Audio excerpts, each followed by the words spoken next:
নমস্কার। যুক্তি তর্ক সঙ্গে অর্কই আপনাদের স্বাগত। আপনাদের সঙ্গে আমি অর্কপ্রভ সরকার। 2019 সালে লোকসভা নির্বাচনে ধাক্কা খাওয়ার পর অভিষেক বন্দ্যোপাধ্যায়ের উদ্যোগেই আইপ্যাককে নিয়ে আসা হয় তৃণমূলের ভোট কুশলী হিসাবে। তার ফল তৃণমূল পায়। 2021-এর কঠিন নির্বাচন, 2024-এর লোকসভা নির্বাচনে আইপ্যাক সর্বতভাবে শাসকের পাশে দাঁড়ায়, সহায়তা করে এবং তার সুফল ভোটের রাজনীতিতে শাসক পায়। 21-এ তারা 200-র উপর আসন নিয়ে যেতে, 24-এও 29টা লোকসভার আসন পায় এবং অভিষেক বন্দ্যোপাধ্যায় কার্যত আইপ্যাককে সামনে রেখে রাজনীতি করেন, তার গুটি সাজান। আইপ্যাকের প্রতিনিধিরা ছড়িয়ে রয়েছেন রাজ্য জুড়ে, তারা গ্রাউন্ড রিয়েলিটিটা কি সেটা তুলে আনেন, তারপর বিচার বিশ্লেষণ হয়। যদিও আইপ্যাকের কাজকর্ম নিয়ে শাসক দলের মধ্যে তীব্র অসন্তোষ আছে, বিশেষত পুরনো নেতারা তারা আইপ্যাকের খবরদারি মানতে চান না। যদিও দলের নির্দেশে তারা মানেন, কিন্তু কতটা আন্তরিকভাবে তারা আইপ্যাককে সহযোগিতা করেন তা নিয়ে সন্দেহ আছে। আবার আইপ্যাকের প্রতিনিধিদের বিরুদ্ধেও নানা স্তরে দুর্নীতির অভিযোগ উঠেছে। বিশেষ করে নগদ নারায়ণের বিনিময়ে বিভিন্ন সংগঠনের পদে তাকে বসানো হবে সেটা আইপ্যাক স্থির করে, এই ধরনের অভিযোগও কিন্তু শাসক দলের মধ্য থেকে উঠেছে। বিরোধীদের কথা ছেড়ে দেন, বিরোধীরা তো করবেই। এবং বিরোধী দলনেতা শুভেন্দু অধিকারী বারবার করে বলছেন যে সরকারি প্রশাসন যন্ত্রের মধ্যে আইপ্যাকের ইনফিল্ট্রেশন হয়েছে। অনেক দপ্তরের সিনিয়র আধিকারিকদের আইপ্যাক কার্যত হুকুম দেয়, এটা করতে হবে, ওটা করতে হবে, না করতে পারলে বদলি, এই সমস্ত।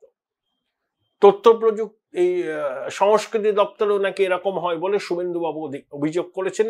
এই যে পাড়ায় সমাধান প্রকল্প, সেখানে সরকারি আধিকারিকদের পাশে আইপ্যাকের লোকজন বসে আছে। এবং তৃণমূল কংগ্রেসের টিকিট বন্টন কিভাবে হবে, কারা পাবে কারা পাবে না, কজন নতুন আসবে কজন বাদ যাবে, সব মন্ত্রীকে টিকিট পাবেন, সেই সিদ্ধান্ত গ্রহণের ক্ষেত্রে আইপ্যাকের একটা ভূমিকা আছে। কিন্তু শেষ পর্যন্ত চূড়ান্ত সিদ্ধান্ত নেবেন দলনেত্রী। যেমন কলকাতা পুরসভা নির্বাচন হয়েছিল 2022-এর গোড়ায়।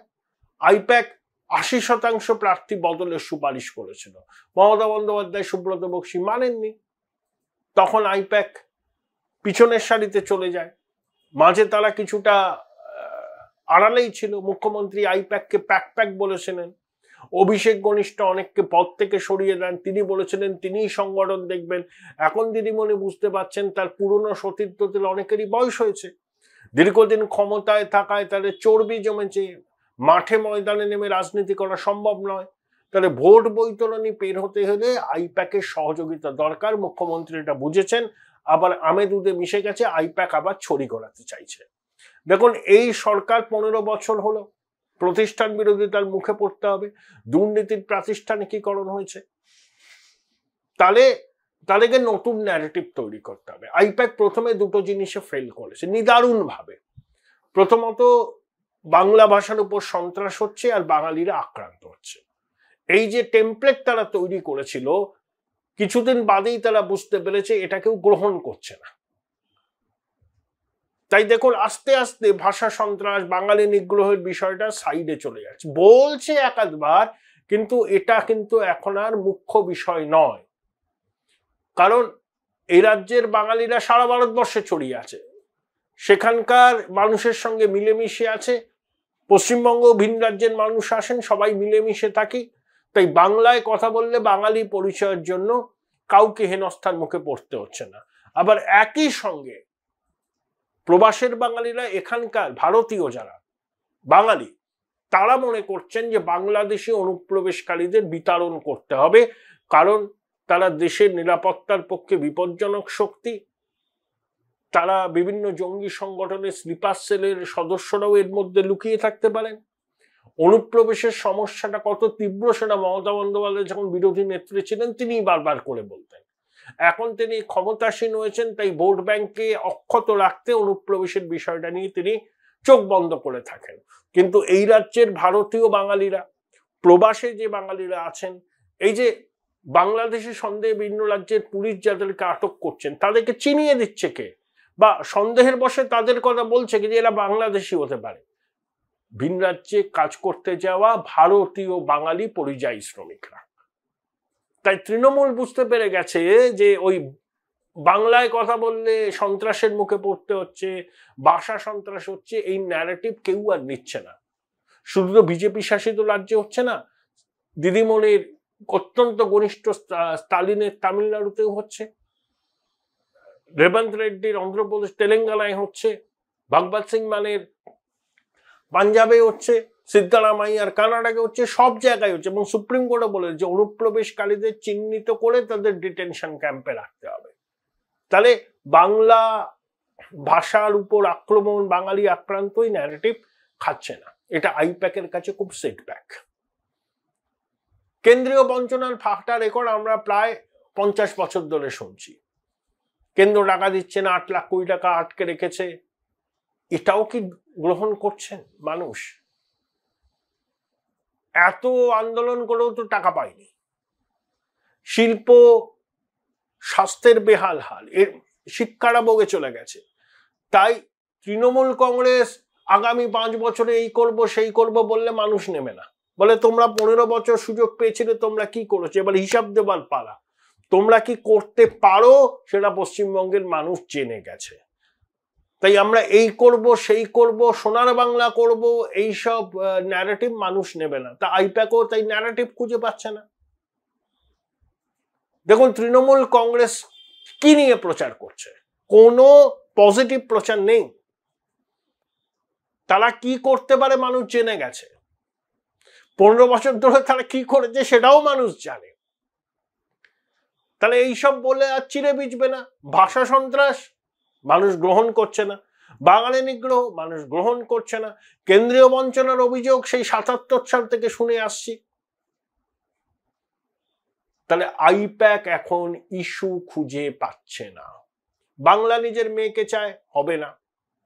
এই যে আইপ্যাকের কি বলবো আর কি, আইপ্যাকের পরামর্শে দিদিমণি পাড়ায় সমাধান চালু করলেন। 80,000 বুথে তিনি নাকি 10 লাখ টাকা করে দেবেন, 8,000 কোটি টাকা। বাজেটে কোনো সংস্থান ছিল না, আইপ্যাকের পরামর্শে করেছেন। টাকা জোগাড় করতে হিমশিম খাচ্ছেন, বিভিন্ন দপ্তরের বরাদ্দ কাটছাট হচ্ছে। কেন্দ্রীয় প্রকল্পের অর্থ থেকে যদি অর্থ জোগাড় করা যায় তার জন্য চেষ্টা হচ্ছে, এখান থেকে খাবলানো ওখান থেকে খাবলানো হচ্ছে। টাকা তো নেই। আইপ্যাক আগে দিদিকে বলেছিল, দুয়ারে সরকার বলেছিল, এবার পাড়ায় সমাধান বললো। এর মধ্যে একই তো, বাংলা নিজের মেয়েকে চায়, খাবে না। দুয়ারে সরকার ওসব হয়ে গেছে, দিদিকে বলো হয়ে গেছে, তাই পাড়ায় সমাধান। দেখছেন পাড়ায় সমাধানে কি ফিডব্যাক, মানুষের কোনো উৎসাহ আছে? বলছে আমরা 80% মানুষের কাছে পৌঁছে গেছি। মানুষ অনেক কিছু চাইবে, সেগুলো ইমপ্লিমেন্ট করতে গেলে পয়সা লাগবে। পয়সা কোথায়? 8,000 কোটি টাকা বরাদ্দ করে দিয়েছিলেন মুখ্যমন্ত্রী হঠাৎ করে, বাজেটে সংস্থান ছিল না। সাকুল্যে কত কোটি টাকা বরাদ্দ হয়েছে? আমি তো দিন 20 আগেও কাগজে দেখলাম ওই 350 কোটি টাকা টেনে টুনে বরাদ্দ হয়েছে। কোথায় 8,000 কোটি টাকা, কোথায় 350 কোটি টাকা? তাই কোনো ন্যারেটিভ খাচ্ছে না। আইপ্যাক আগে যে রিপোর্ট দিয়েছিল 3 মাস অন্তর অন্তর তারা রিপোর্ট দেয়। তৃণমূল বিজেপি এবার নেক টু নেক ফাইট হবে। দেখুন পশ্চিমবঙ্গে নির্বাচনের ফলাফল প্রেডিক্ট করা মুশকিল। কেন জানেন? মানুষ যদি সুষ্ঠুভাবে গণতান্ত্রিক অধিকার প্রয়োগ করতে পারে তাহলে একেবারে বলে ফেলা যায় 2-3% এরর। কিন্তু এখানে ভোটের সময় যা হয়, বুথে সিসি ক্যামেরা, মুখটা সেলোটেপ দিয়ে আটকানো, উল্টো দিকে ঘোরানো। Join Indian Institute of Hotel Management now. Right choice, right decision. ধরুন বিধানসভা নির্বাচনে সাপোজ একটা কেন্দ্রে 100টা বুথ আছে, 90টা বুথে খুব পিসফুল ভোটার, 10টা বুথে শাসক নিজের মতো করে ভোট করলো। আপনার ফলাফল আপনি যেটা ভাবছেন যে আপনার সমীক্ষায় উঠে আসলো সেটা তো মিলবে না। গণনার দিন গণনা কেন্দ্র থেকে বিরোধীদের বার করে দেওয়া হবে, কোন সমীক্ষা মিলবে? তাহলে মানুষের মতামতের প্রকৃত প্রতিফলন কি পশ্চিমবঙ্গের ভোটে হয়? আমার মনে হয় না। অনেকেই আমার সঙ্গে সহমত পোষণ করবেন, কেউ করবেন না। কিন্তু অন্যান্য রাজ্যে নির্বাচন উৎসবের মেজাজে হয়, এখানে নির্বাচনের সময় মানুষের মধ্যে আতঙ্ক থাকে, বিরোধী দলের মধ্যে আতঙ্ক থাকে। বিরোধী দলের যারা বুথে বসবেন, যারা গণনা কেন্দ্রে বসবেন, তারা ভয়ে সিটিয়ে থাকে। বিধানসভা নির্বাচন 2021-এর পর 52 জন বিজেপির কর্মীকে খুন হতে হয়েছিল, মাতৃশক্তি লাঞ্ছিত হয়েছিল। খোদ কলকাতার বুকে অভিজিৎ সরকারকে যেভাবে নির্মম ভাবে খুন করা হয়েছে, ভারতবর্ষে এরকম কোনো দৃষ্টান্ত আছে? আর দেখুন, কোন সরকার থাকবে, কোন সরকার যাবে, সেটা কোনো রাজনৈতিক দলের কমিটেড ভোটাররা ঠিক করে না, সেটা করে সাইলেন্ট মেজরিটি। সাইলেন্ট মেজরিটির সিংহভাগ এবার পরিবর্তনের আকাঙ্ক্ষা হৃদয়ে ধারণ করছে, এটা আইপ্যাক জানে। কারণ সাইলেন্ট মেজরিটি মনে করে change is the only constant. লক্ষ্মীর ভান্ডারের প্রভাব ডিসকাউন্টেড হয়ে গেছে, অনেকগুলো নির্বাচনে লক্ষ্মীর ভান্ডারের সুফল পেয়েছে শাসক। মানুষ জানেন যেই ক্ষমতায় আসুক তার পক্ষে লক্ষ্মীর ভান্ডারের মতো প্রকল্প বন্ধ করা সম্ভব নয়। বিজেপি আসলে অন্নপূর্ণা ভান্ডার চালু করবে, তাতে বরাদ্দ বাড়বে। তাই আইপ্যাক কোনো বিষয় খুঁজে পাচ্ছে না যেটাকে তৃণমূলের মূল নির্বাচনী বিষয় করতে পারে। তারা অন্ধকারে হাত রাখছে। আগে যে রিপোর্ট আইপ্যাক দিয়েছিল তাতে বলা হয়েছিল সংখ্যাগরিষ্ঠতা অর্জন করতে অনেক ঘাম ঝরাতে হবে তৃণমূলকে। এখন যদি ভোট হয় আজকের দিনে, তাহলে বিজেপি 120টার কাছাকাছি আসন পাবে, বাম কংগ্রেস মিলিয়ে 5-6টা, বাকিটা তৃণমূল। দু দলের ভোটের পার্থক্য 2%, তৃণমূল 2% ভোট বেশি পাবে। এখনো এসআইআর হয়নি, এখনো নির্বাচন আসেনি, হিন্দু ভোটের মেরুকরণ হবে। এসআইআর এ ক্ষতিগ্রস্ত হবে তৃণমূলের ভোট ব্যাংক। তৃণমূল লড়বে 294টায়, তার মধ্যে 70টা আসনে সংখ্যালঘু অধ্যুষিত, সেখানে তৃণমূল ভালো ফল করবে। কিন্তু বাকি 224টা আসন, তার মধ্যে 20-25টা আসন এমন আছে যেখানে সংখ্যালঘুরা 25%-এর কাছাকাছি, সেখানেও হিন্দুরা সংখ্যাগরিষ্ঠ। আর বাকি 194টা আসনে হিন্দুরা সংখ্যাগরিষ্ঠ। তাহলে 224টার মধ্যে তৃণমূল বিজেপিকে 148 পেতে হবে। এখনো পর্যন্ত হিন্দু ভোটের মেরুকরণ বিজেপির পক্ষে 60-61%। যত নির্বাচন এগোবে তত হিন্দু ভোটের মেরুকরণ হবে। তাই আইপ্যাকও বুঝতে পারছে না যে ফলাফলটা ঠিক কি দাঁড়াবে। তবে এটা ঠিক, ঘাড়ের কাছে নিঃশ্বাস ফেলছে বিজেপি তৃণমূলের। এখনো যত দিন যাবে লড়াইটা শাসকের পক্ষে তত কঠিন হবে।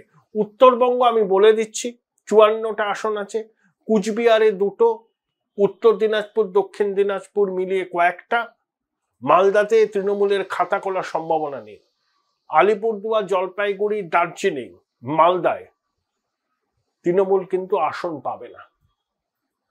আইপ্যাক এটাও বলেছে উত্তরবঙ্গে বিপর্যয় অবশ্যম্ভাবী, মেরে কেটে ধরুন 14-15টা আসন পেতে পারে, 10টার মতো কমবে, বিজেপির 10টা হয়তো বাড়বে। পূর্ব মেদিনীপুরে তৃণমূল ধরাশয়ী হবে, পশ্চিম মেদিনীপুর তৃণমূলের ফল আগের থেকে খারাপ হবে, ঝাড়গ্রামে ভালো ফল হবে, নদিয়া উত্তর 24 পরগনায় আগের মতো ফল হবে না তৃণমূলের, কলকাতাতেও 2-3টে আসন তারা হারবে, বাঁকুড়াতে পুরুলিয়াতে 21-এ যা ফল করেছিল তৃণমূল সেই ফল করতে পারবে না। জেলা ওয়াইজ যদি আপনি দেখেন প্রতিটা আসনেই হাড্ডাহাড্ডি লড়াই এবং 15 বছরের প্রতিষ্ঠান বিরোধিতা, ইস্যু নেই। তাই আইপ্যাক মরিয়া হয়ে তৃণমূলের হয়ে নির্বাচনী প্রচারের বিষয়বস্তু কি হবে সেটা খুঁজে বেড়াচ্ছে। হয়তো আগামী দিনে তারা কোনো একটা ন্যারেটিভ তৈরি করবে, কিন্তু আইপ্যাকের কর্তারাও বুঝতে পারছেন এবারের নির্বাচন সব দিক থেকে নতুন আঙ্গিকে হবে। ইলেকশন কমিশন কঠোর, এসআইআর হবে, হিন্দু ভোটের মেরুকরণ হবে, আর 15 বছরের প্রতিষ্ঠান বিরোধিতার মুখে শাসককে পড়তে হবে। আর একটা জিনিস বাংলার দলমত নির্বিশেষে মানুষ মেনে নিয়েছেন যে এই সরকার চৌর্যবৃত্তির সাম্রাজ্যকে প্রতিষ্ঠিত করেছে।